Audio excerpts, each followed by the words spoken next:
king in all but name. I think we're only beginning to uncover Albert's contribution to British society. He swept the young Victoria off her feet and shared his life with the Queen for 21 years. A life of passion and ferocious rows. I will sacrifice my own happiness in silence, but not the welfare of my children. She must have been incredibly difficult to live with. You will not walk away from your queen! Throughout it all, he was driven by fierce ambition.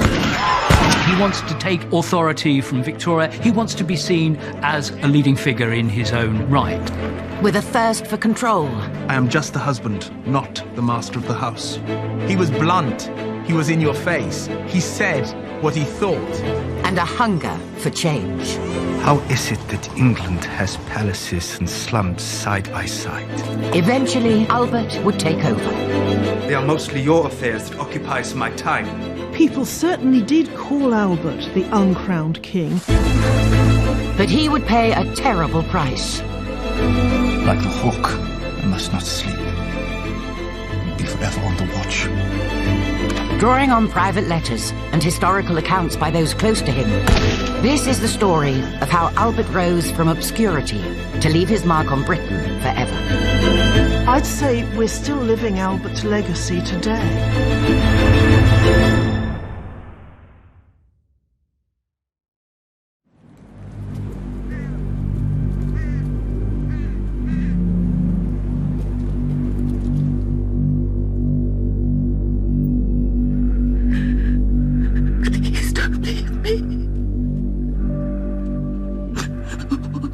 Without you.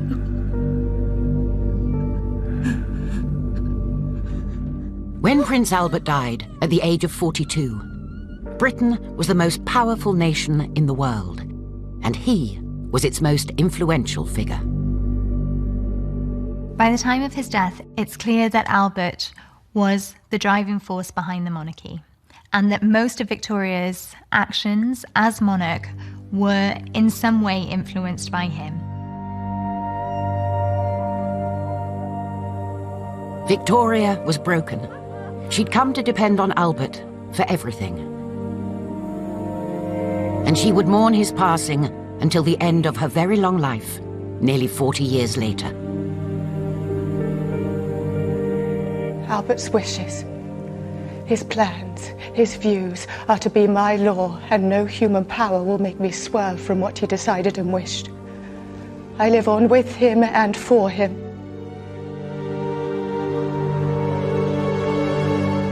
But who was this German prince who snared Britain's queen to become the most powerful man in the land? Often we're looking at the woman behind the man. So it's almost like a reversal, a revision of history when we look at the Victorian age to look at the Albert age.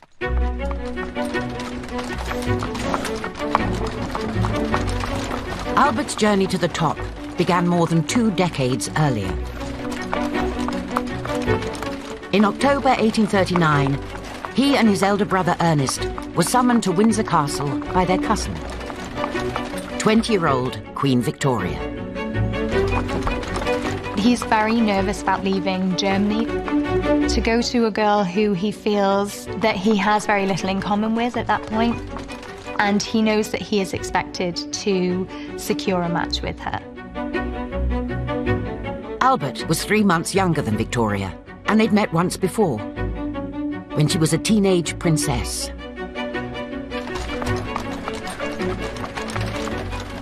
But now she was queen. The British establishment wanted her to find a husband. People start to worry about the moral safety of the Queen, and they are aching for a royal marriage. Those around her felt that a husband might calm her down, that she needed grounding in a sense. Albert was one of several potential suitors. Your Majesty, so wonderful to see you again. The visit to England would be make or break for the young prince. He was seasick and somewhat dishevelled when he arrived at the court. Nonetheless, he made a very profound impression upon her. She was completely bowled over by his handsomeness. He had grown to be tall and broad and very attractive. And her diaries from those days shed light on an amazing attraction that she felt for the prince. She talks about his bewitching eyes, his exquisite nose, his perfect mouth. She loves his delicate mustachios.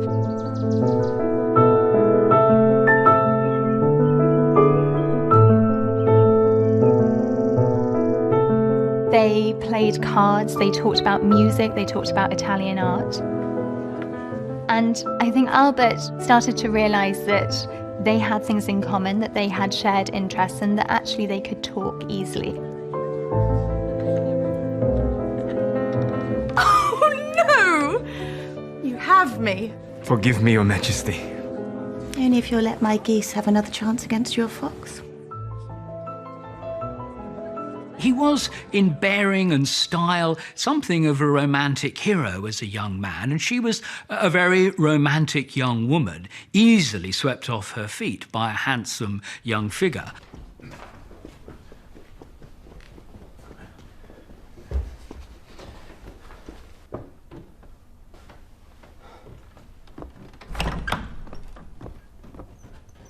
You sent for me, Your Majesty.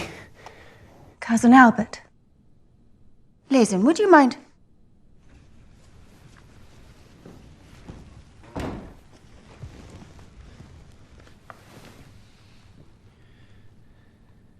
You must know why I asked for you. I have brought one of my own compositions. Shall I play it for No, you? you don't understand. Beloved Albert, I would be so happy if you would consent to my wishes. To marry me. Mary, ich würde. I would be very happy.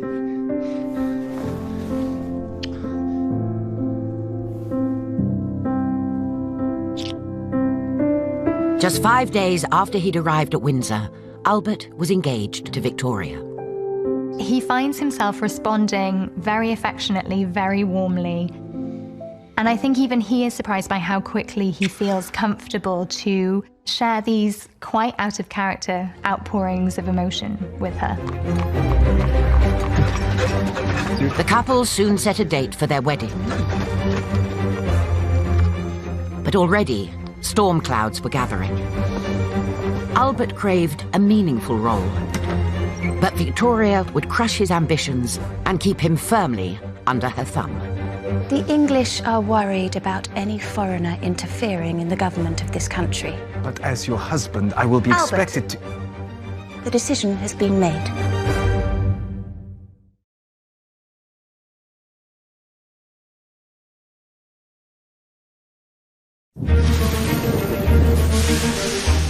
Shortly after accepting Victoria's marriage proposal, Albert began exploring the country that he'd soon call home.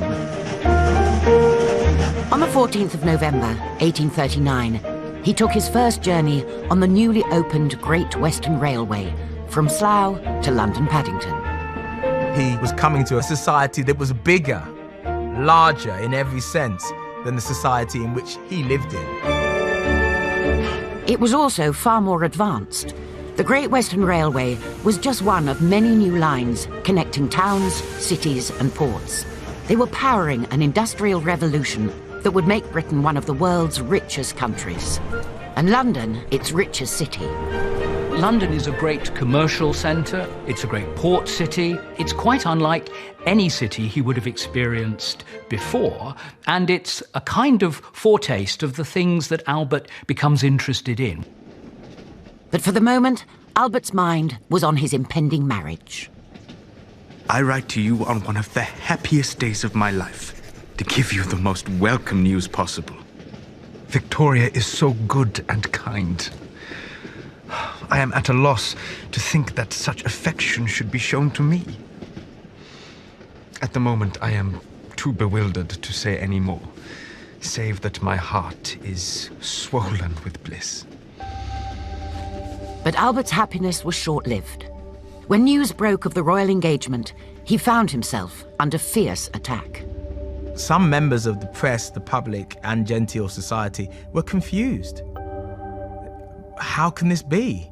Of all the eligible princes in Europe, or perhaps even elsewhere, why him?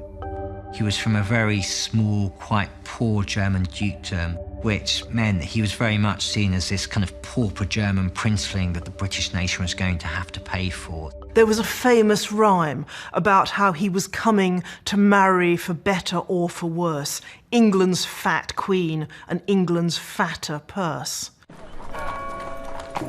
There was also a frosty welcome in Parliament. When Prime Minister Lord Melbourne proposed giving Albert a salary of £50,000 a year, there was a rebellion, headed by opposition leader Sir Robert Peel. I think I speak for both sides of the House and suggest a reduced sum should be offered. Shall we say £30,000? After all, it is just to cover the expenses of his household, which by its nature will be very small. Oh, I fear Her Majesty will not be best pleased. There was talk also of giving him a peerage, a dukedom, but that got nowhere either. Albert was distressed, dispirited by the negotiations, the argy-bargy, not only behind the scenes, but in Parliament and in the press, over the role he would play, the status he would hold. The sky has darkened more and more. The Tories have cut my income by half and made my position not a very pleasant one. Already, there are storms in store. I believe my future lot is plentifully strewn with thorns. He starts to feel dejected and he already feels that he's failing. He must have thought, what on earth am I getting myself into here?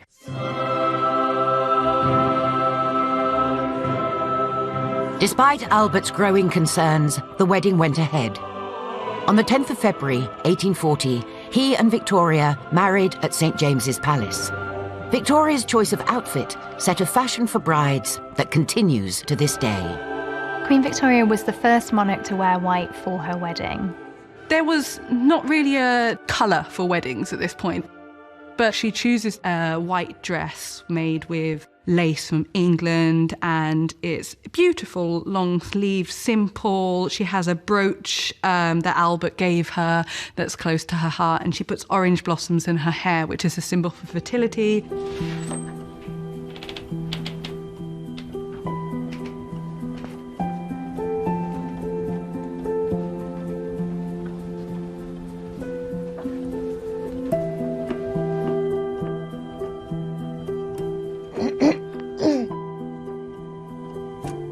Thank you, Lazen. You may leave us. I will just be next door, Your Majesty. Your Highness.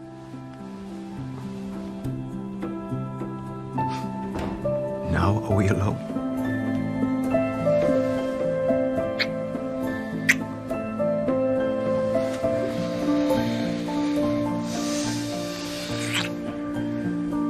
Meine Liebling.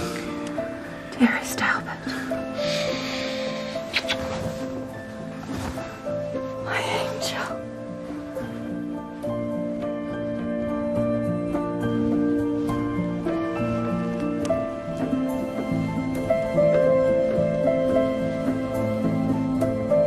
Victoria, in her journals, expresses her delight in the physical intimacy and the physical relationship that she has with Albert.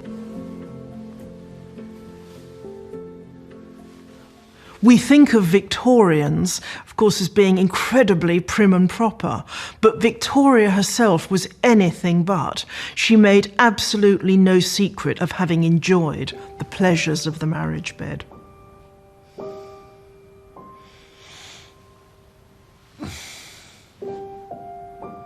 Good morning, Your Majesty. Good morning, sweet husband.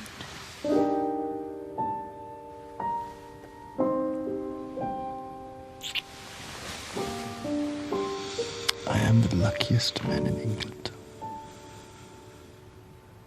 I am most looking forward to our honeymoon. Where shall we hide ourselves away? Something happens almost every day.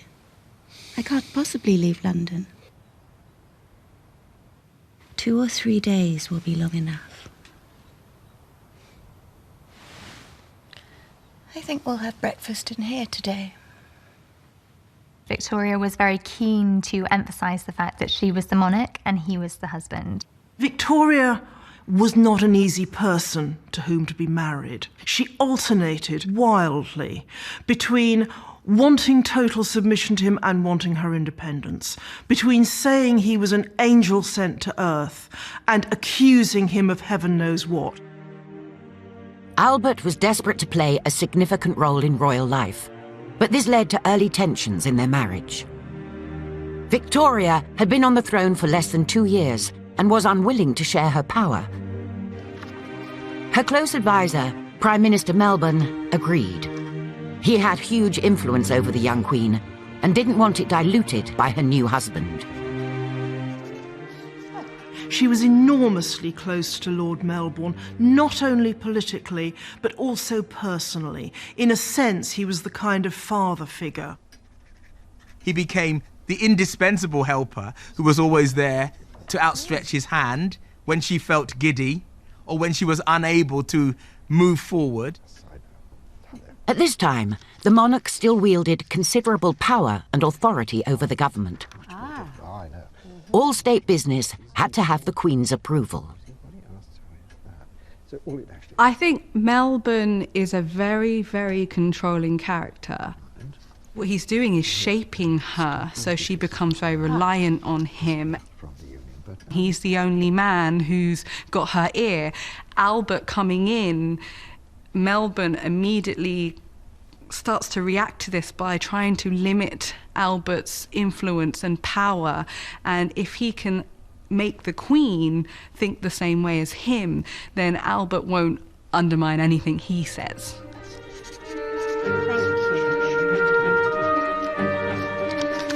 Albert came up against Melbourne straight away. He wanted to bring his own personal staff from Germany, but Victoria was told to block him. She was persuaded that Albert should take on Melbourne's own secretary, George Anson.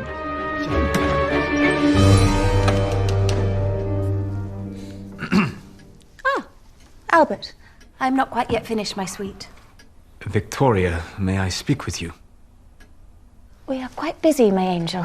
Your Majesty, I think I have everything I need.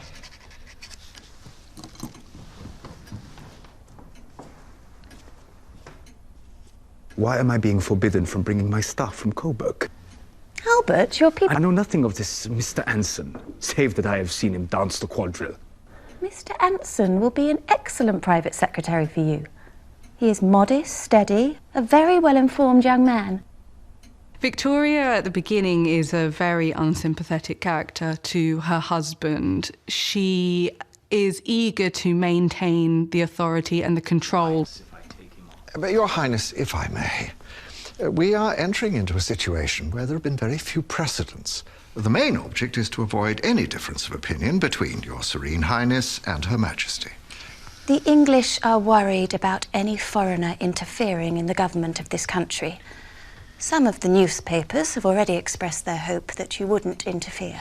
As consort to the Queen, it will be prudent that you should not take part in any political matters. But as your husband, I will be Albert, expected to...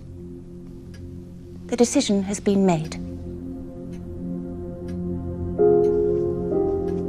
Victoria's attitude to Albert in those early months was very mixed. On the one hand, she was raging that the English authorities wouldn't allow him, a title, wouldn't allow him a sufficient income. On the other hand, she was actually at least complicit in that process. There really were moments when it was her denying him a title, denying him any kind of authority or really any role. It's a very strange mixture in her. There were personal as well as professional tensions between the royal couple, a result of their wildly different personalities. Albert was very sensitive to conflict and really hated to argue with the people that he loved. Victoria, in contrast, was a highly passionate character, very driven by emotion and prone to outbursts and sometimes to temper tantrums. And as Albert quickly discovered, there were 3 people in the marriage: himself, Victoria, and her childhood governess, the formidable Baroness Louise Leysen. Baroness Leysen was a problem for Albert from the start. She'd had this incredibly strong influence over Victoria. She'd come from Germany. She educated and looked after the young Victoria. Lehzen was strong-willed, difficult to deal with, constantly at Victoria's side, even after she became queen. Following the marriage, Leysen continued with all her old duties, including running the royal palaces. She also kept strict control over the Queen and made little attempt to hide her dislike of Albert. Try it like this, meine Liebchen.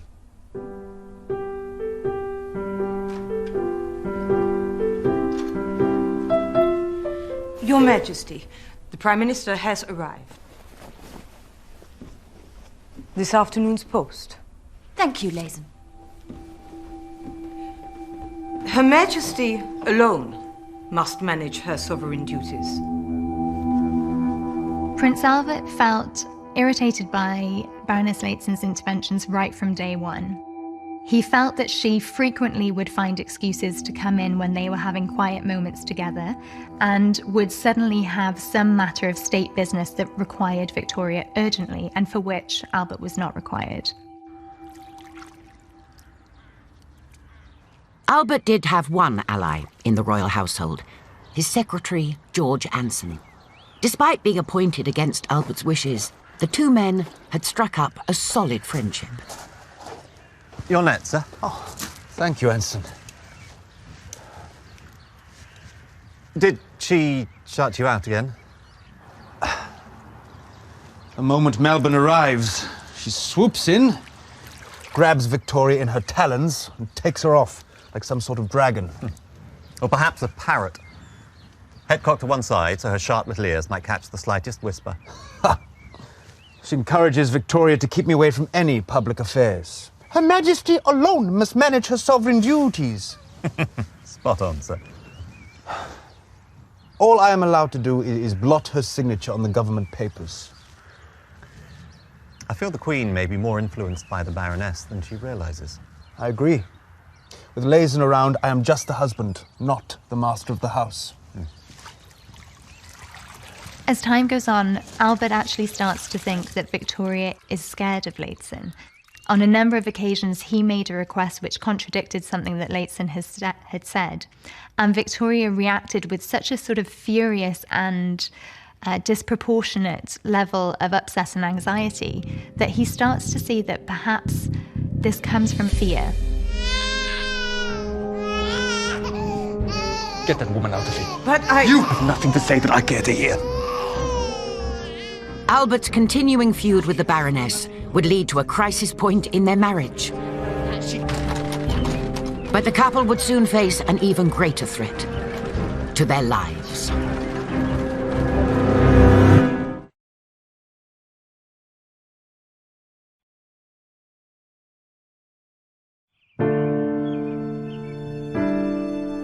From the moment they were married, the contrast between Albert and his queen was clear for all to see. On the surface, no people could be too different than Albert and Victoria. He loved the country, sports, quiet, early nights, study. She was a party animal, basically. Loved town. He was far more interested in family than she was. In the spring of 1840, Victoria's worst nightmare came true.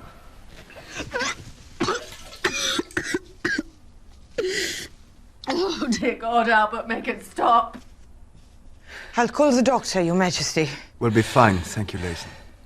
Pregnancy in 19th century British society was a very dangerous affair.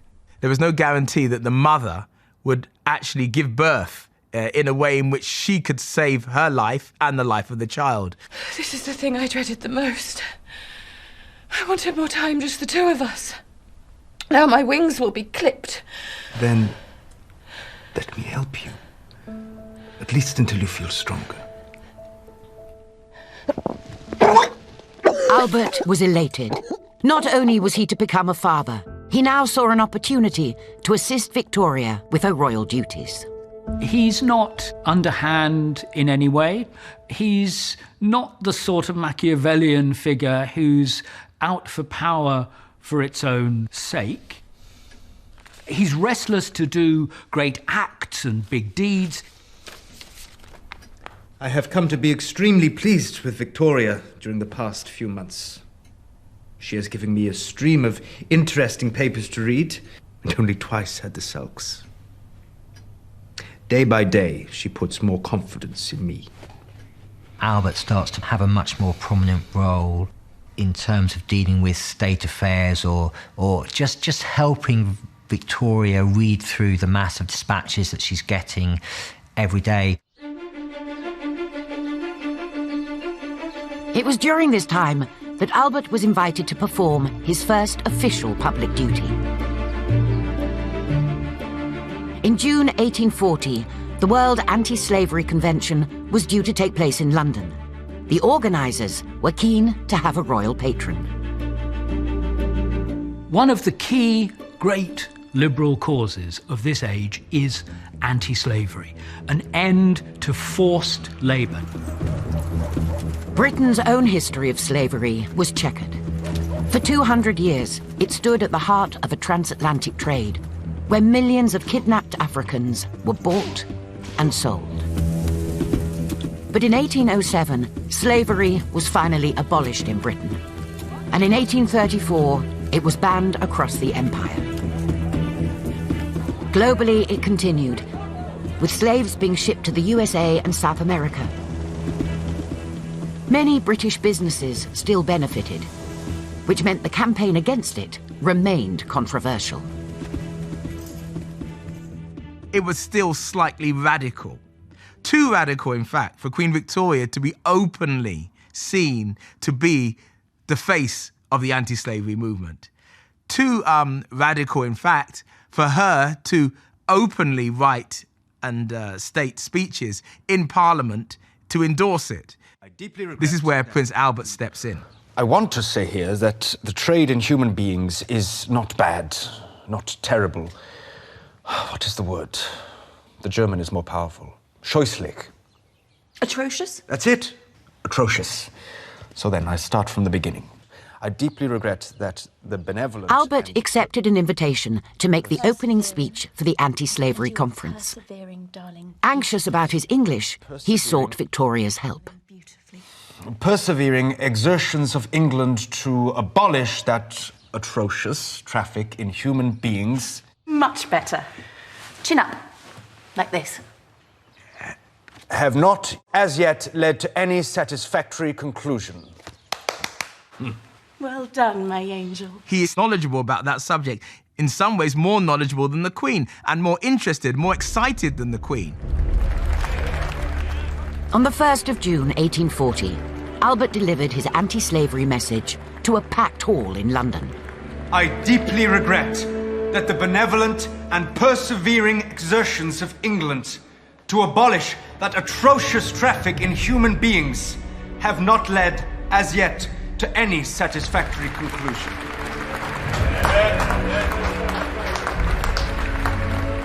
This great country should not relax in its efforts until it has finally and forever put an end to the state of things so repugnant to the spirit of Christianity and the best feelings of our nature.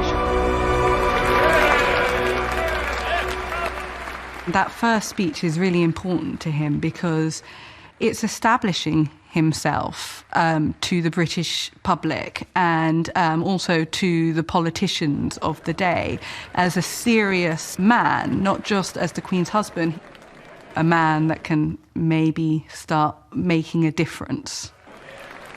In the audience was Tory leader Sir Robert Peel, the man who had cut his salary.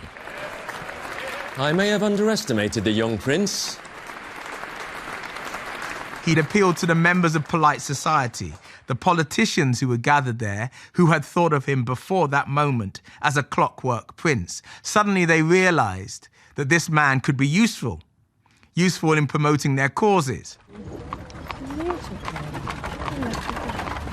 The reaction to Albert's speech was overwhelmingly positive.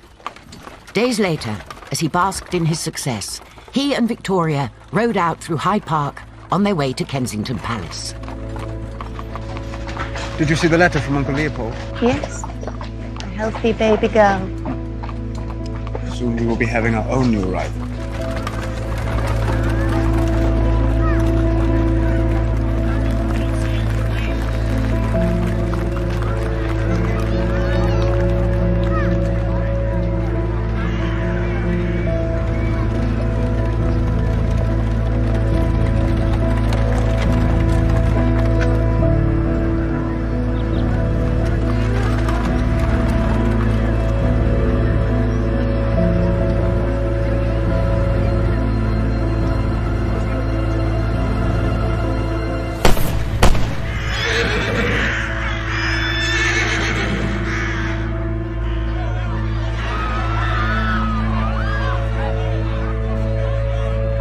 Drive on!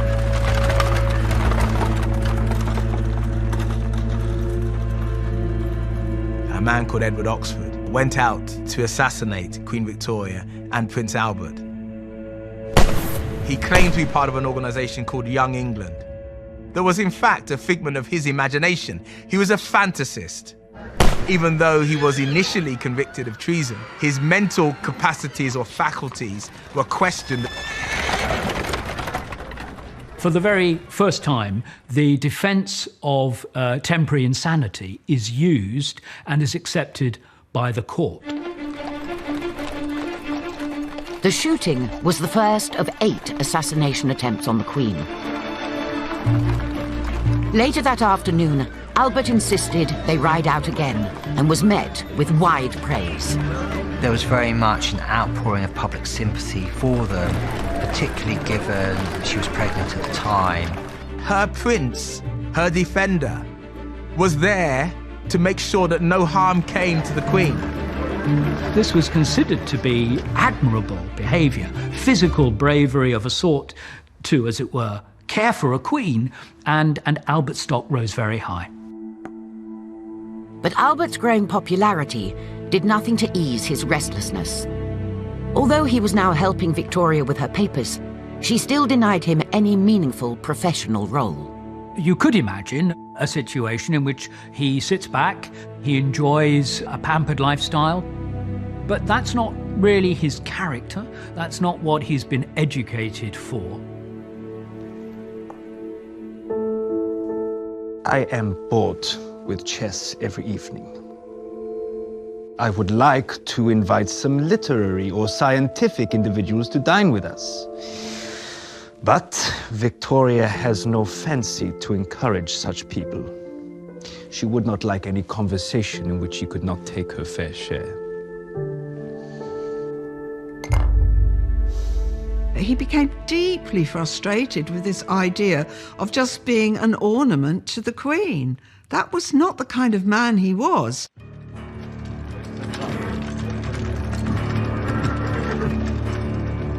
To relieve the boredom of palace life, Albert began riding out to explore London. He liked to visit art galleries and bookshops. Let's go. But one night, he and his secretary, George Anson, lost their way. What he saw would affect him for the rest of his life. He stumbled into the slums of London. Slums like Seven Dials, where pickpockets and vagabonds daily gathered, where the children were left screaming on the streets, where rats ran down the alleyways.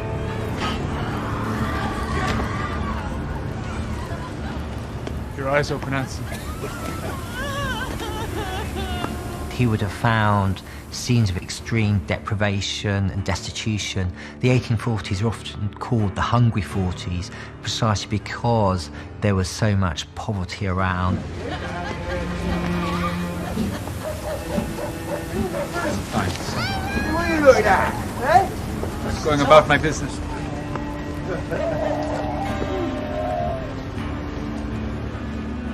Life expectancy at this time in Britain was a mere 40 years. And almost a fifth of all babies died before their first birthday. Poverty and overcrowding were rife, sanitation non-existent, and disease widespread. Children were forced to pay their way. Any that couldn't had to beg on the streets. Many starved to death. It was a shock to his German sensibilities. A shock because this was not the Britain that he was expecting to find, not the Britain that was the most powerful empire in the world. And to a certain extent, he felt confused. Why hasn't anybody prepared me for this? And why isn't anybody talking about it? Why does nobody in polite society mention the poor? Albert later wrote to his brother, How is it that England has palaces and slums side by side? My heart cannot fail to sympathize.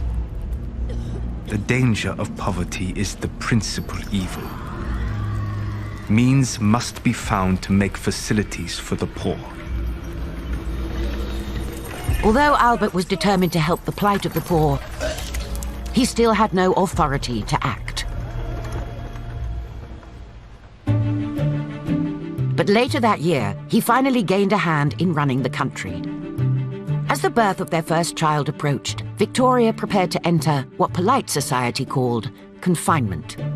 Confinement is when a lady of this time period would be taken away from doing anything physical, any of her normal work. Albert now persuaded Victoria to appoint him as her stand-in when dealing with government business.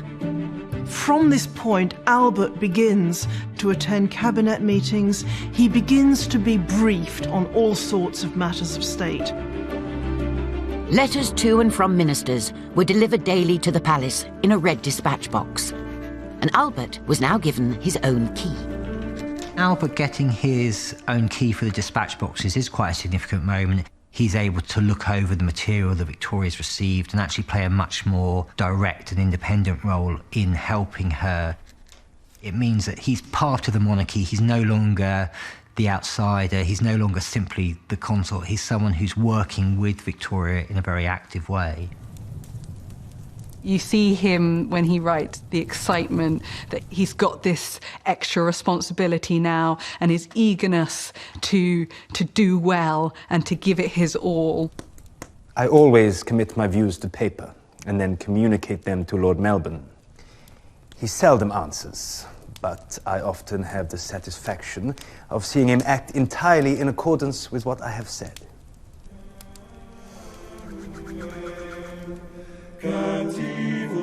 On the 21st of November 1840, baby Vicky was born.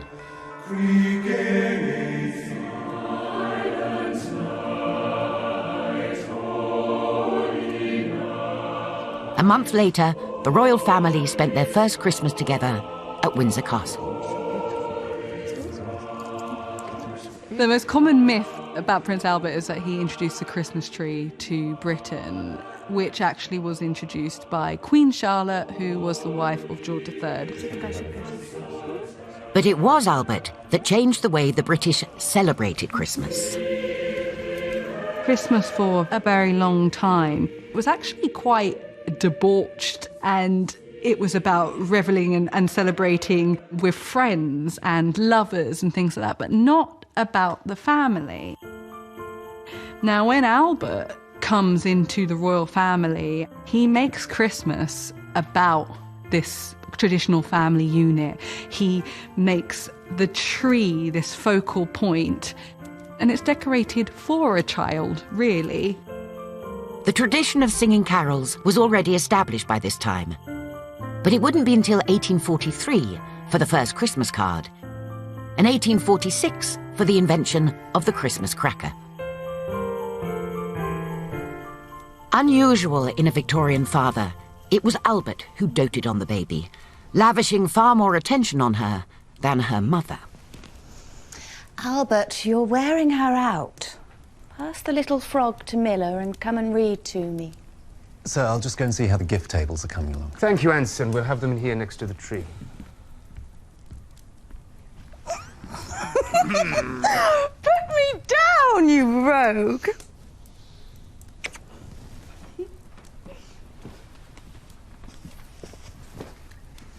Ah, an excellent choice, my darling. There once lived in a sequestered part of the county of Devonshire one Mr. Godfrey Nickleby. Images of the royal family stood around a tree would later help spread Albert's vision of Christmas all around the world.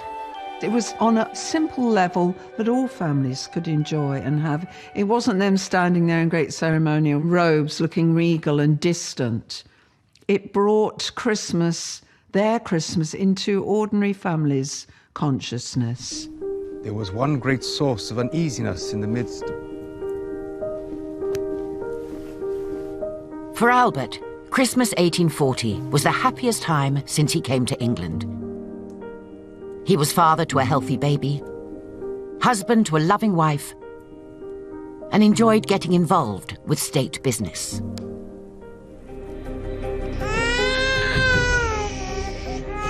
But the deep tensions between Albert and Victoria hadn't gone away. They would soon resurface, stretching their relationship to breaking point. I will sacrifice my own happiness in silence, but not the welfare of my children. You will not walk away from me, Albert! You will not walk away from your queen!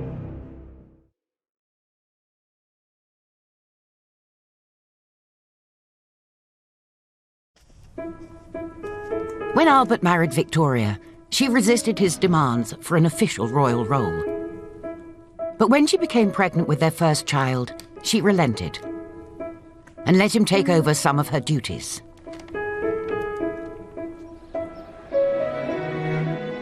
He was now getting a name for himself. Sir, may I introduce Sir Robert Peel, Leader of the Opposition? Your Highness, I very much admired your speech on slavery last year. Oh, you are most kind, Sir Robert. Albert had impressed the Prime Minister and other senior Westminster figures, including those that originally doubted him. It would give me great pleasure to appraise your Royal Highness of any new legislation, or indeed any matters in which you wish for more information. They found Albert easier to deal with than his often petulant wife. Victoria was temperamental. She was unstable even. Those in the know began to see that he was a very good and a stabilising influence on Victoria.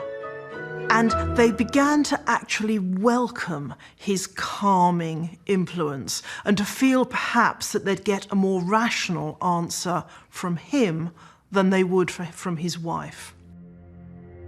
But at home, his disagreements with Victoria were becoming more frequent. The main source of friction, as it had been from day one, was Victoria's former governess, Baroness Leyson, and the control she exerted over the royal household. Every time he attempted to bring this up with Victoria, she would fly into a fit of rage. Where it came to Leyson, Victoria was particularly sensitive, and he knew that trying to throw his weight around or trying to be too pushy in this area was not the way to win Victoria over. Albert suggested ways to make the palace run more smoothly, but Leyson obstructed and undermined him at every turn. The royal household was not well managed. He saw waste, he saw inefficiency, and in general, he wanted to be master of his own household. Victoria, are you not cold? Is no one going to light the fires tonight? As you know, Your Highness, it is the Lord Steward who brings the fuel and the Lord Chamberlain who lights the fires. The Lord Chamberlain's staff must be delayed. But why can't the task be completed by one person? Darling, that is the way it has always been. But the rooms are freezing. The nursery is worse. Might I suggest a blanket? Albert, why don't you play something for me? That should keep you warm. While he was trying to do work with the royal household, Leyson would just turn around and say, no, you can't do this. The Baroness felt that she needed to protect Victoria without realizing perhaps that no longer was necessary. In fact, that was no longer correct for her to take on that role.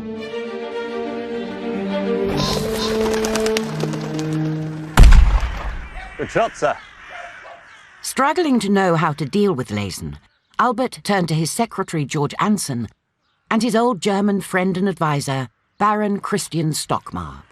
Might I ask, did your fire get lit last night? Far too late. I was frozen to the bone. I can't bear her any longer. But anything I say about the Baroness, Victoria takes so much to heart.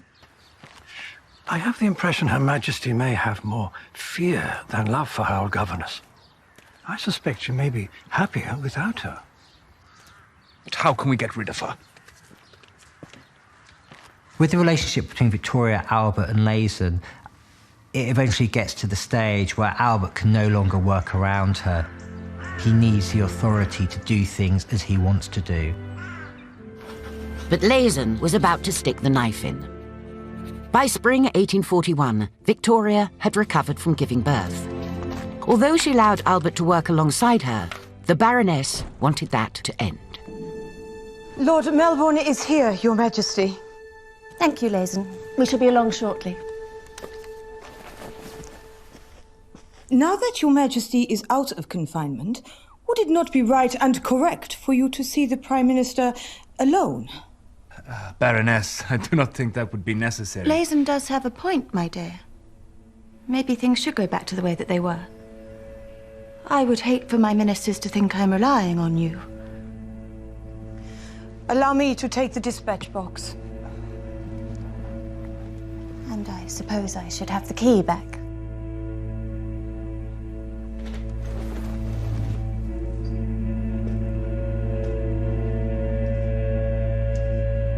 For Albert, just as it was so symbolic to get the keys to these boxes in the first place, it's very symbolic to hand them back. Albert was determined not to be sidelined. But to win back his position of influence over his wife, he needed help from the man she trusted the most. Lord Melbourne had been a father figure to Victoria since she became Queen. But in August 1841, he was forced to resign as Prime Minister and had to give up his role as the Queen's advisor. Albert had grown close to him and now wanted a favour. Lord Melbourne, I was very sorry to hear the news. Oh, nothing is permanent, Your Highness. Now that you have stepped down, might you encourage Victoria to once again turn to me for advice? Well, Lord Melbourne, I cannot believe it. You've been such a devoted friend all these years. You're too kind, Your Majesty. These events, while disagreeable, are unavoidable. But it is a great consolation to me that I leave you in safe hands. Your Majesty can do no better than to rely on His Royal Highness with complete confidence. Thank you, Lord Melbourne. What if I... Put your trust in Albert. Let him help you. Victoria had been so close to Lord Melbourne that she couldn't bear to say goodbye to him. And he gives her that nudge, that okay, it's okay for you to give Albert more responsibility. It doesn't look bad for you. If anything, it's in the interest of the country and you have my support. With Melbourne gone, Albert became Victoria's advisor on all government matters. And his growing friendship with Sir Robert Peel, who now became Prime Minister, made his position even stronger. Peel, I think, rather admirably recognises that this is a young man who wants to play a public role and finds work for him. Now Albert had the power he'd craved. He turned his attention back to the problems at home.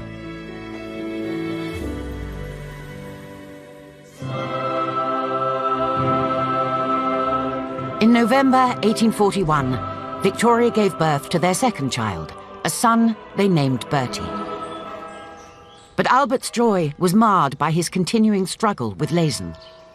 He resented her being involved with his children and was determined to make his move. The opportunity came in January 1842, when their eldest child, Vicky, fell seriously ill. Sir, you must come quick. Princess Vicky had been unwell for some time, and she did not appear to be getting any better.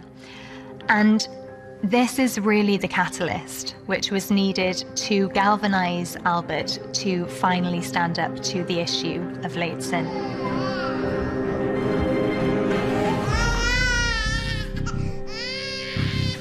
Get Victoria, now. Albert felt that Leysen hadn't been quick enough in calling the doctors and that the illness had become much more serious than it really needed to. And that, for Albert, was really kind of the last straw. Victoria and Albert have the mother of all arguments. Get that woman out of here. I don't want her anywhere near my children. But you have nothing to say that I care to hear.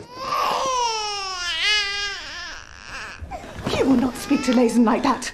I won't stand for it. She has poisoned the child with calomel and half-starved her. If she dies, it is you who will have it on your conscience. How dare you speak to me like that? She has shown utter incompetence, and you refuse to see it. You defend her. I defend her because she has been my companion long before you stepped foot on these shores, and yet all you do is criticize her. I will sacrifice my own happiness in silence, but not the welfare of my children. You will not walk away from me, Albert. You will not walk away from your queen! We shall never be happy as long as that woman is running the house. She has to go. Oh! Oh! Victoria was almost hysterical in her upset. Albert retreated, and the two did not speak for the whole of the next day. Instead, letters were exchanged back and forth in which both of them pleaded their case, and at first neither were prepared to budge.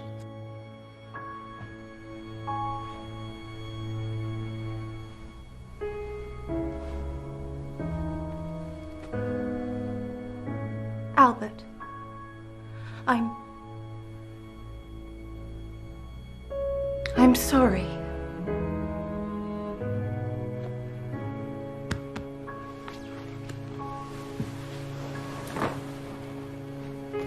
I did not mean to lose my temper. You fly into such a rage and accuse me of being envious and suspicious. I feel overwhelmed. There is an irritability in me which makes me say such hateful things that I know hurt you. It makes me miserable. Sometimes you are just too hasty and excitable for me to speak of my own worries. Come.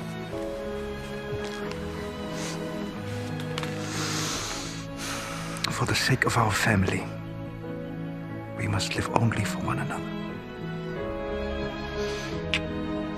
Victoria alternated between this slavish dependence on Albert, that he was the most perfect being on earth, and writing him these really virulent notes, you know, accusations of ludicrous wrongs, depending on, you know, on how her own mood was going, and that must have been incredibly difficult to live with.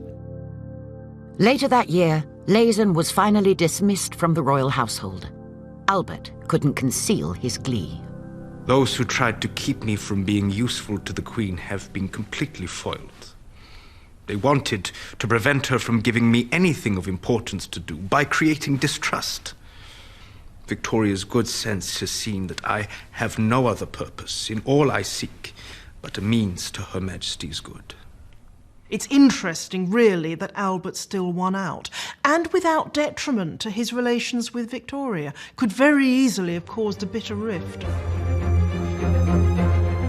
But even with Leysen gone, their marriage was not all plain sailing. Vicky, you look perfect, my love. As the family continued to grow, there was another source of tension between the royal couple. Do you have to spend so much of the day playing with the children? How is it possible for you to be on friendly terms with them when you continually scold them?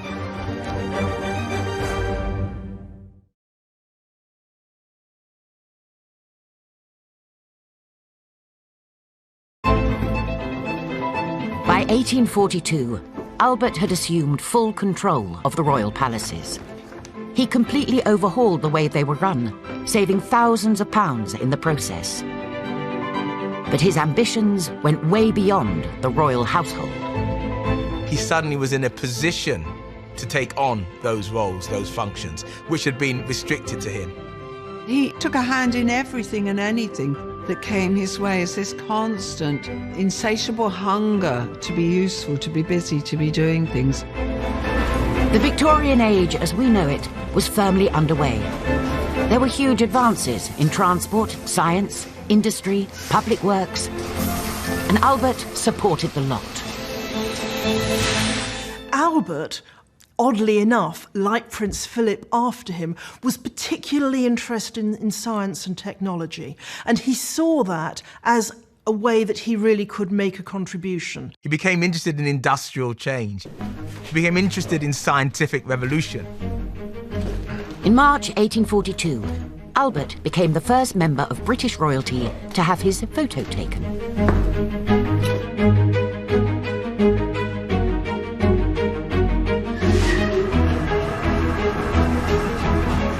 Three months later, he took Victoria on her maiden train journey, a first for any British monarch. It's marvellous. They travelled from Slough to Paddington on the Great Western Railway, built by the country's greatest Victorian engineer, Isambard Kingdom Brunel. Albert also showed his artistic side. At the invitation of Prime Minister Sir Robert Peel, he was commissioned to oversee the interior decoration of the newly rebuilt Houses of Parliament. Many more projects would follow.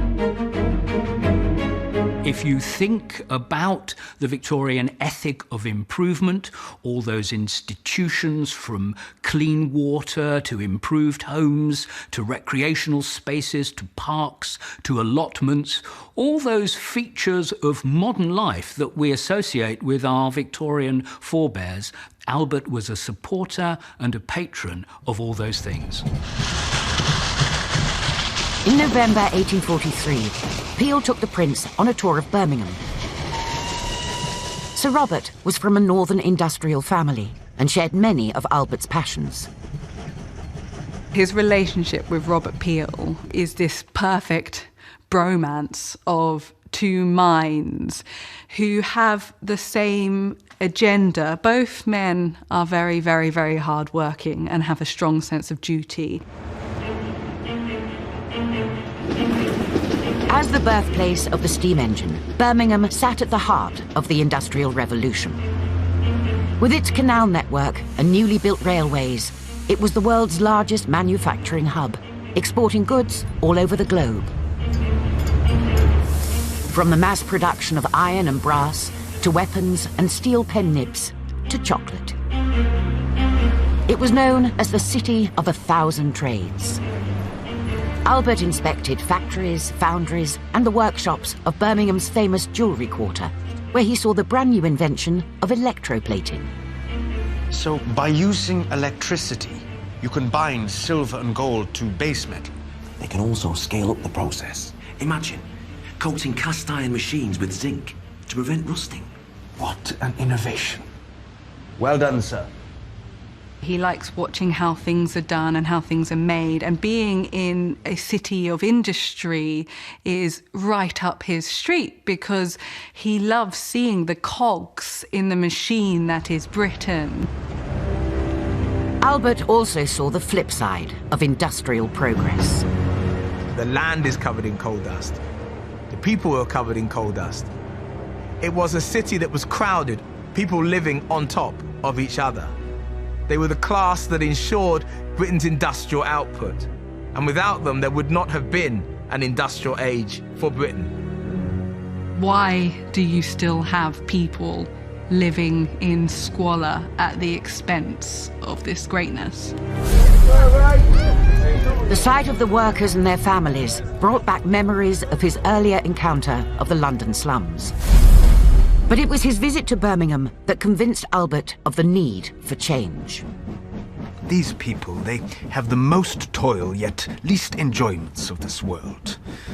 They live in such terrible conditions. We must encourage those with wealth and education to help the poor. A British politician is more likely to have seen that as, yeah, that's the nature of Britain. Whereas Albert is more likely to see, in fact, no, this can be changed. This is something that isn't right. Albert becomes a champion for the working classes. He becomes very, very vocal in what he sees as a need for an improvement upon their conditions. But in the coming years, his time would also be taken up by his duties as husband and father. With a growing family, Albert was keen to have a family home. In 1845, using their own money, he and Victoria bought Osborne House on the Isle of Wight. Albert spent several years renovating the property and laying out the gardens to his own grand designs. Both Albert and Victoria adored Osborne. It was almost like a sort of a little continental holiday for them, without ever leaving the British Isles. With 4 young children and a 5th on the way, by 1846, Victoria was exhausted, becoming less interested in her duties as monarch.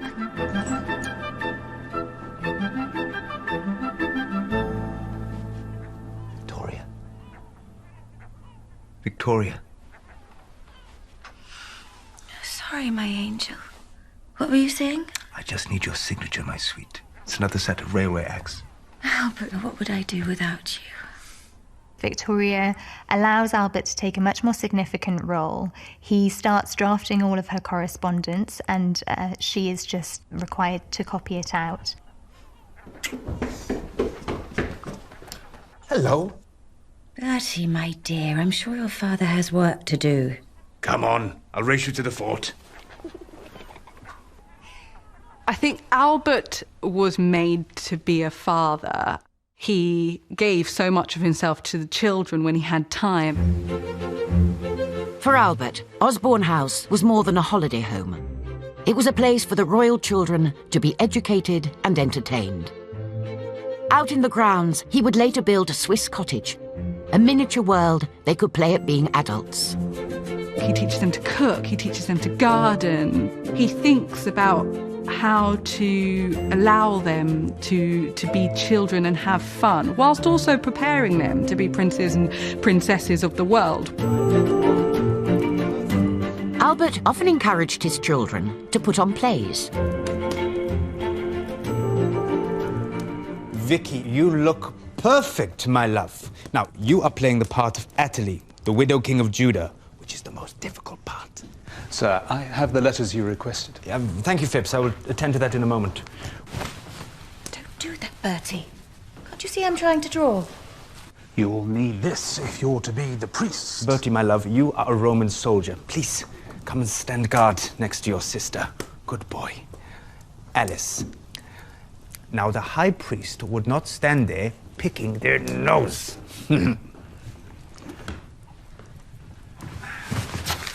For heaven's sake, will you behave yourself? Go and do as Papa tells you. Albert's devotion to his children would become another point of conflict with his wife. We think of Albert as quite a sort of sterner, Victorian father, but in fact he was much warmer and more committed in many ways than she was. I think at times Victoria may have been slightly jealous of Albert's relationship with the children. We'll soon have this merry troop licked into shape.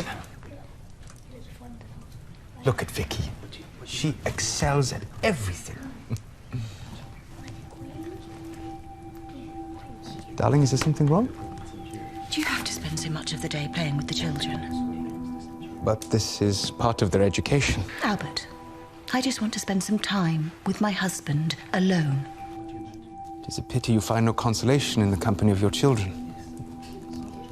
Then how are you meant to be on friendly terms with them when all you do is scold them?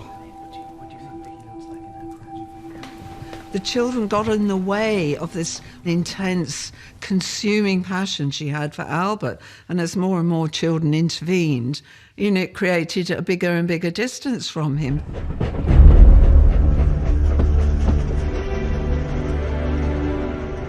Albert's growing workload was also eating into his time with Victoria.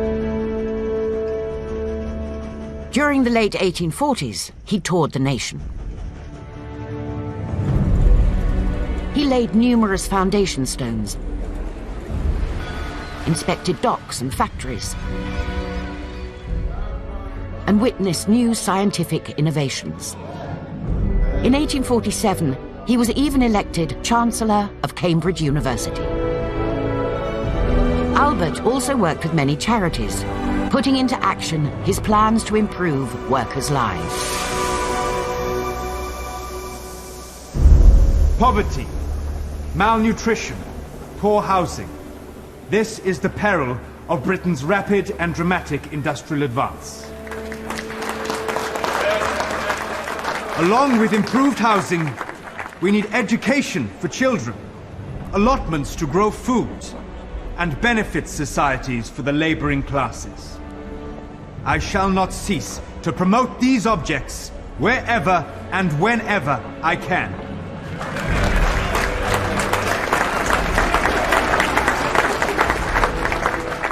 Albert took on ventures and projects that when he initially was involved in them was slightly, if we can say, left field, slightly radical, slightly dangerous, slightly difficult. And what he did was he mainstreamed them. He made them generally popular. It made it so that other members of polite society could support it. On his tours across Britain, Albert had seen so many technological advances. From the first electric telegraph, to the penny farthing, to the launch of the world's most advanced ship, the SS Great Britain. Now, he wanted to bring British industry to a wider audience. In June 1849, Albert met with his friend Sir Robert Peel and ex-civil servant Henry Cole, two men who shared his passion for British industry and invention. Your Highness, if it helps, I brought some illustrations from the Paris Fair. Yes, this is the sort of thing. What do you have in mind, Mr. Cole? Could we perhaps have an exhibition of British ingenuity? Not just machines from the factories and fields, but inventions and scientific breakthroughs. I think we should embrace foreign machines. Its scope should be global. The first international exhibition. It would show how countries working together can advance the human race. But it does need to be a showcase of science and art. Gentlemen, we will make this the greatest exhibition the world has ever seen. Cole and Albert worked very well together.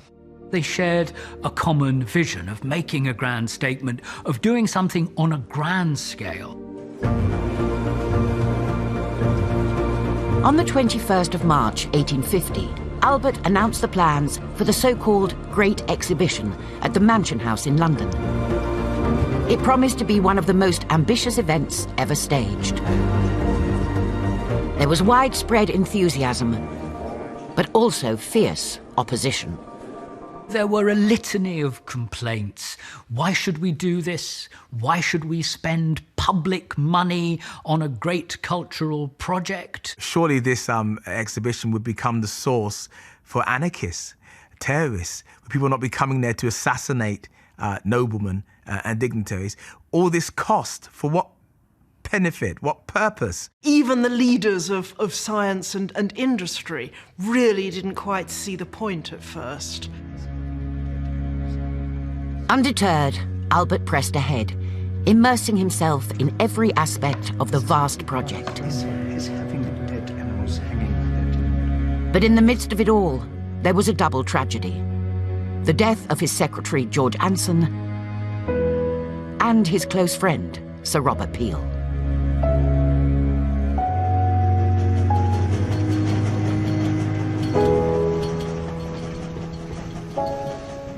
The opponents of the exhibition continue to work people into a panic. Some call it a great absurdity. There is a move to drive us out of Hyde Park. Now that death has snatched Peel from us, he was to lead our defense. We are on the verge of abandoning the exhibition altogether. Depressed and demoralized, and with less than a year before his greatest project was due to open, Albert thought it might never see the light of day. Others feared the stress might even kill him.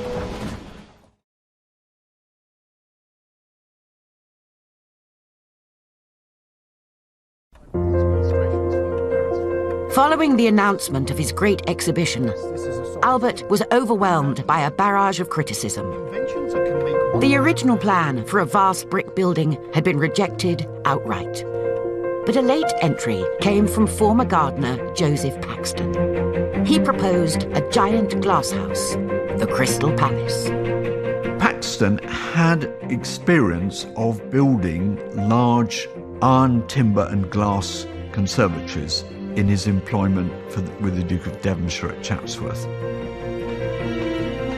His design won praise in the press, and work began in July 1850 at the site in Hyde Park. It would cover 16 acres, require 4,500 tons of iron, and be encased in almost 300,000 panes of glass. It was the first large, prefabricated building in the world, with parts built in Birmingham and brought to London by rail. Ah, Your Majesty. Please be careful where you step. Thank you, Fitz. My word. Mr. Paxton's Crystal Palace is certainly taking shape. I remember seeing his glass house at Chatsworth, but this is... Isn't it beautiful, Vicky? It is going up at great speed, Your Majesty. His Royal Highness insists on being across every detail. In such a hive of activity, you'll always find my husband centre stage. My darling, dearest Vicky. Now, you must be careful of the workmen. Come see our plans. You've made such progress. Thank you, mein Liebling. The Angel, you look tired. Can others not take the burden for a while? If only they could. What do they call it, Cole? The greatest trash? Greatest fraud?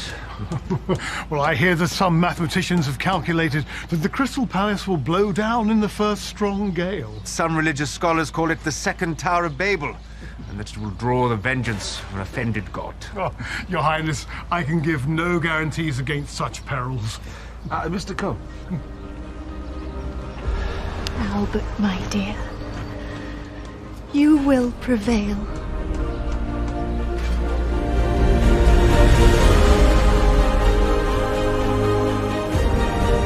But none of the predictions of disaster proved to be founded. The building was completed in just 6 months, and then filled with over 100,000 exhibits from across the world. On the 1st of May 1851, Albert & Cole's Great Exhibition was opened to universal acclaim. More than 6 million visitors came through the doors during the 5.5 months it was open. Everybody that was everybody went to the Great Exhibition. They came because it was the thing to do. It was the place to be. One of the great innovations was to introduce the workman's ticket, the cheap tickets, which allowed members of the working classes to come. People came from across the country on the newly opened railways. An estimated 150,000 arrived in London on trains chartered by Britain's first travel agent, Mr. Thomas Cook. People came away completely dazed. This was like opening an encyclopedia. You didn't know where to start. You would have found machinery, you would have found raw materials, you would have found fine furniture. You would see agricultural machinery in particular, steam engines of every kind. During the summer of 1851, Victoria visited the exhibition 30 times. One of the most popular displays was the Koh-i-Noor diamond, surrendered to the Queen in 1849 by the Maharaja of Lahore. What do you think? It does not sparkle as much as I'd hoped.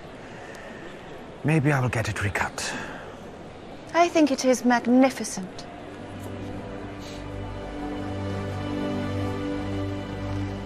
Albert, your Crystal Palace is a triumph. You have raised the monarchy to the highest pinnacle of respect. Thank you. Queen Victoria was utterly and completely relieved that dear Albert had brought off this astounding success. She soaked up all this admiration and people just looking around in amazement at what had been achieved. And she felt it really was Albert's defining moment. Even before it closed its doors in October that year, the exhibition had made a huge profit. Albert knew how he wanted to spend it. The concept of using the profits of the exhibition to then provide a kind of permanent legacy is one that very much appeals to him. The building of museums for popular education. While the Crystal Palace itself was later moved and rebuilt in Sydenham, South London, Albert and Cole planned to buy a plot of land just across from Hyde Park to build a new village of museums. These new museums, as well as machines, we could also show antiquities and sculptures. Yes, and these institutes should have libraries and rooms to share ideas. And they will be open to all people, not just the educated classes.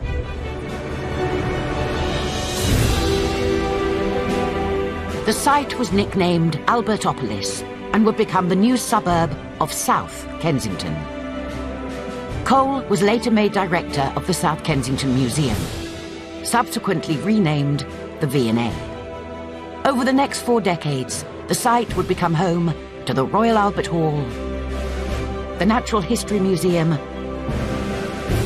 the Royal College of Music, and the Imperial Institute, later known as Imperial College.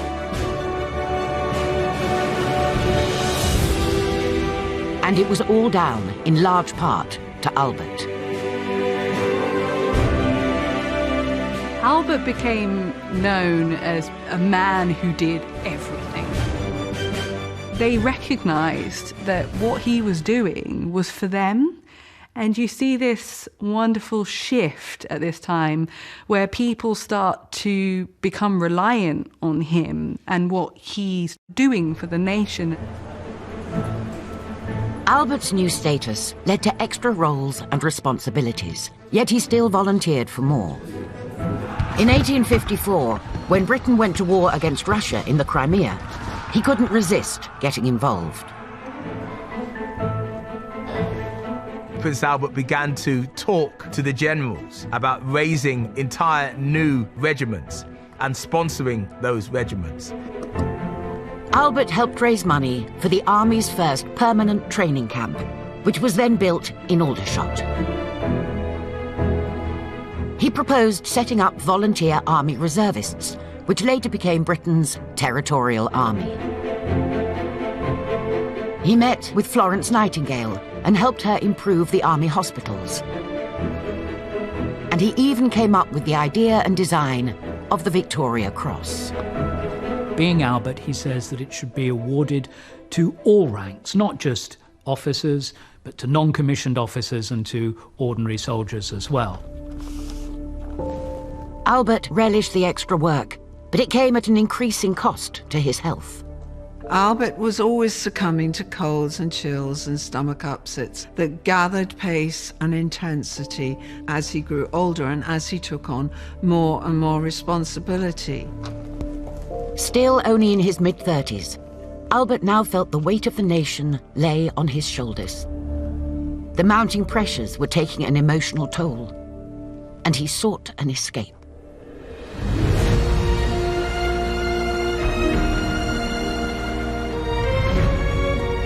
The royal couple had been in love with the Scottish Highlands ever since their first holidays there in the early 1840s. When the Balmoral estate came up for sale, 50 miles west of Aberdeen, they bought it. The price, £32,000, equivalent to $4 million today. He loved the sense, I think, of retreating into this world where no one could get at them as easily, and where they were just private individuals on their own private property. Come on, John. Is it only one you can carry? The royal couple started spending every summer at their new retreat. Unable to just enjoy the mountain air, Albert totally rebuilt the castle and servants' quarters. He also worked closely with his Highland servant, John Brown, managing every part of the estate, much to Victoria's annoyance. Hello, Brown. I see you're keeping my husband busy. When will you be finished? Not too much longer, my darling. A few more logs should do it. Would you hurry back, won't you? Back to the house. Albert was beginning to feel oppressed by Victoria's constant emotional neediness. This knee-jerk compulsion of hers that she always had to be with Albert. She's so one note, full on. Me, love me, be with me, I need you, I need you. He wanted to pull back from that. Victoria's resentment grew as Albert still found time for their children. She didn't enjoy them in the same way I think Albert did. And it's quite heartbreaking when you can kind of see a rivalry she has with her eldest daughter, Vicky, because Vicky is the apple of her father's eye. Excellent, Vicky. Now, why don't we swap French vocabulary for history? Yes, take a look at this. Now, there was a huge amount of controversy about the accession. Why didn't you tell me you were back? I've been waiting an age. I'm sorry, my dear. It was time for Vicky's lesson. And then today's dispatch box arrived. Why don't you have a read and we will continue in tomorrow's lesson? As Vicky grew older, it became clear that she and Albert had a very strong bond. She was by far the favourite of all of his children and very much like him. Victoria felt increasingly squeezed out by this relationship. You spend every spare moment of the day out with John or teaching Vicky. And now your head is in state business. There's never any time for us. But I have so much to get through. It cannot take so long. When did you last play for me? Or read to me? There are always pressing matters that require my attention. Would you have me neglect them? You are so wrapped up in your own affairs, you can't spare a moment to help keep my spirits up. Dear child, they are mostly your affairs that occupies my time. If you will not do your duty, then I must.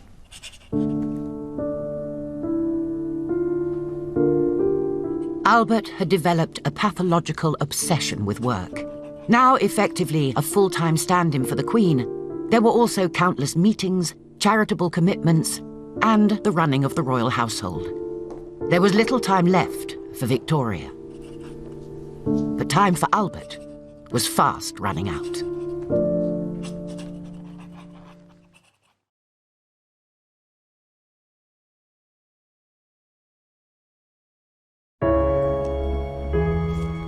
Albert's growing obsession with his work and public duties never let up. Rising at 5 every morning and working late into the night, by the dawn of the 1860s, he had become mentally and physically drained. The profound set of responsibilities and interests that he has are beginning to take their toll on him. He described himself in a letter to his eldest daughter, Vicky, as being like the treadmill donkey on the mill at Osborne.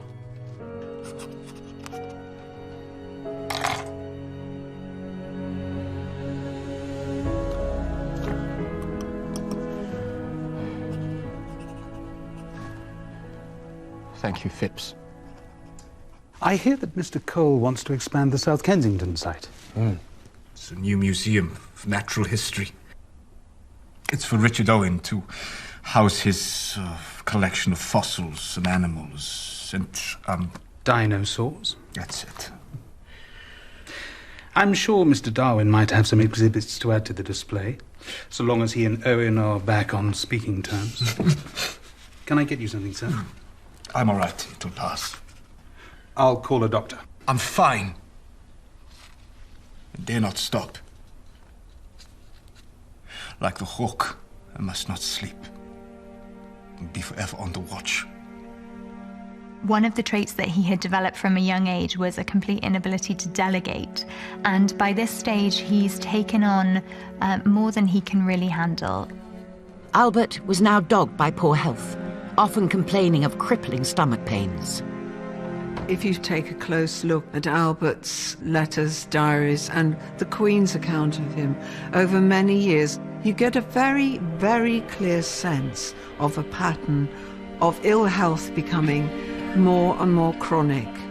It fits Crohn's disease in many respects, but of course, Crohn's disease wasn't even identified. Matters weren't helped by the behaviour of Albert and Victoria's eldest son. Bertie, the Prince of Wales, had been a difficult child.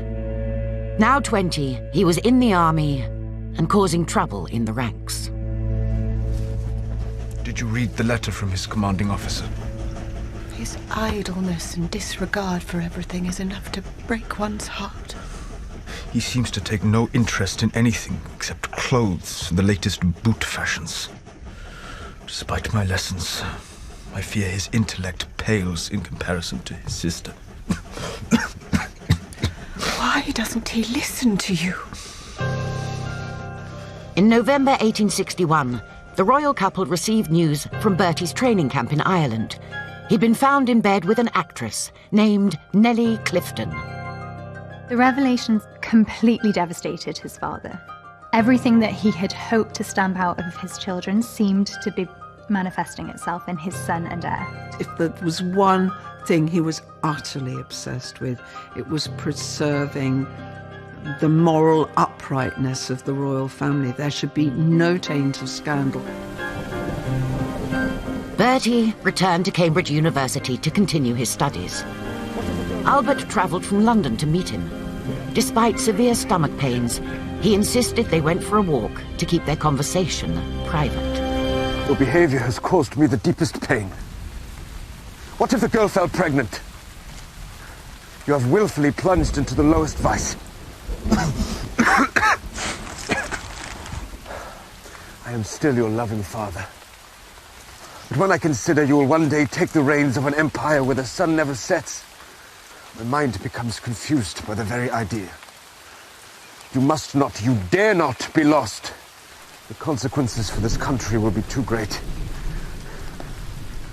Albert felt encouraged by their meeting. But the walk in the rain would have a dramatic impact on his failing health. Albert had this great worry, this burden on him of his son's behaviour, and then this trip to Cambridge when he was so ill, further weakening him. Returning to Windsor Castle, Albert was immediately confined to bed. Soon after, he developed a raging fever.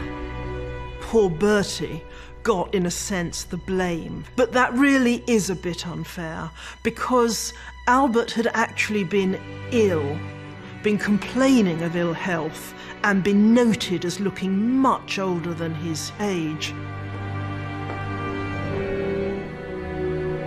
Doctors assured Victoria that Albert would recover, but they were wrong. His condition worsened.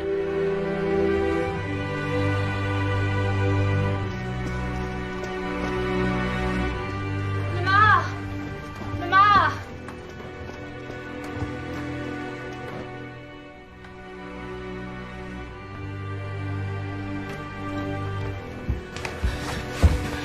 I am here, my angel. Es ist kleines Frauchen, meinen Kuss bitten.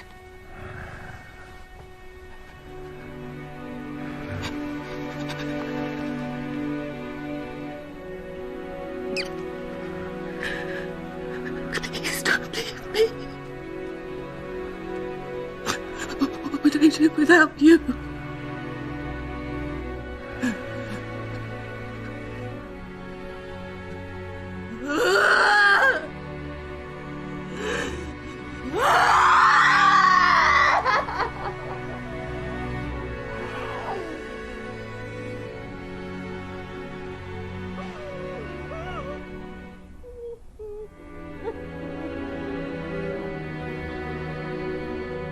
On the 14th of December 1861, Albert, the Prince Consort, died aged just 42.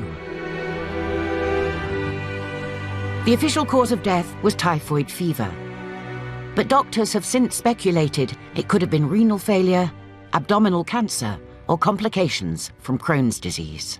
When he died, there was this huge outpouring of public grief. They didn't realise what they had until Albert was gone, in terms of the roles that he fulfilled and how much support he'd given to Victoria.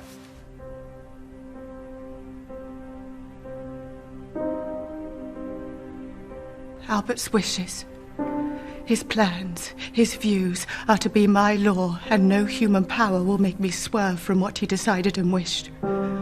I live on with him and for him. Victoria was utterly distraught, utterly at a loss.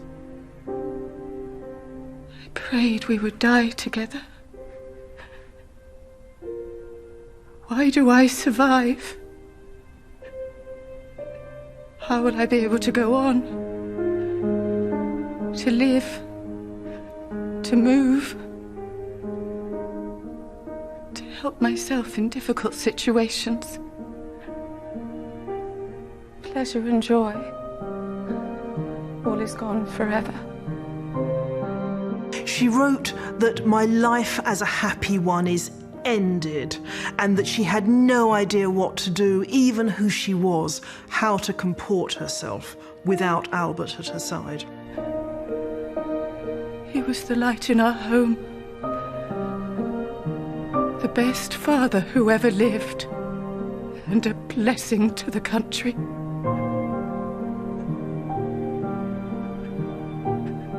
There will be nobody ever again to call me Victoria.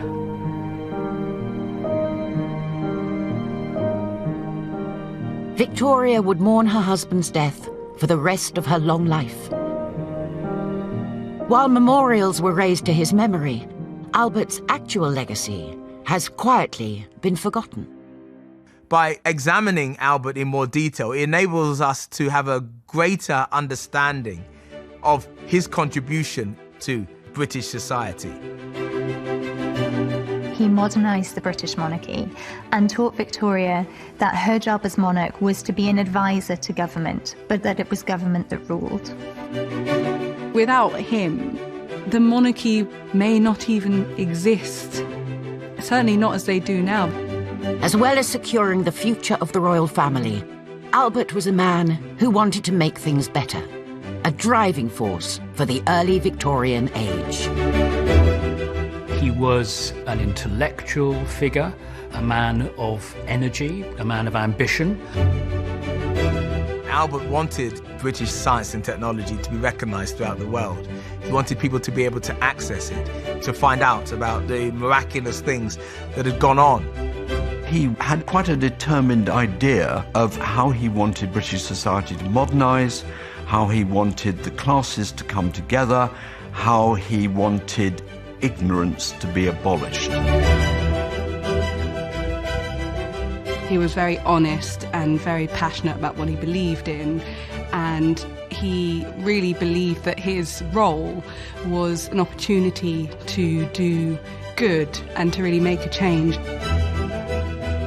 I console myself with the conclusion that from my heart I mean well towards all men, have never done them aught but good, and take my stand on truth and reason.